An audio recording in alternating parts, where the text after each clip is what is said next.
karapatan na tangi kong hinahangad. Ako'y masikap pero nakahiga pa rin sa papag balagbag. Madalas makita ng dalawang mata ko. Ewan ko nasaan ang karapatan ng bawat Pilipino. Pinipino ang bawat kasabot sa kanilang agenda. Pagbabantang matatanggap pag di umayon sa kanila. Asan ang sinasabing makukuwang karapatan? Lalo na't ika'y mahirap, simple lamang maralitang inaabuso ng mga may kapangyarihan. Ang tanging katanungan akin tong pupulaan: sino ba? Ano ba? Kailan kaya makakamta ng kaban ng bayan? Hindi na nanakawan mga magulang nasa simbahan ng Quiapo, nagnonobenang na makalaya kanilang anak sa kamalian. Isang batang nangulungan, wala dapat pagdusahan. Ganyan ba masasabing meron pa bang karapatan? Sinong dapat sisihin sa kalagayan? Marami nang lubog sa ating mga kababayan. Ilang hirap pa bang pagdaraanan? Masilayan ang liwanag na kinabukasan. Kailan makakamtan ng karapatan?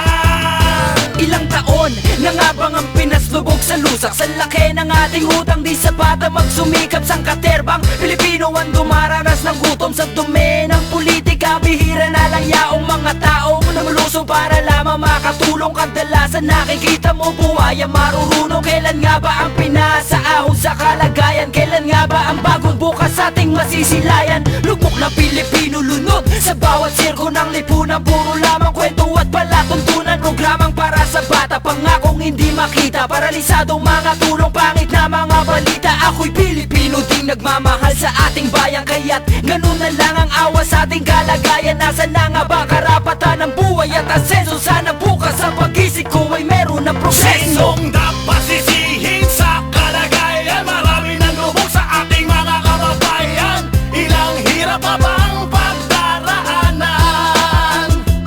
Masilayan ang liwanag na kinabukasan. Kailan makakamtan ng karapatan?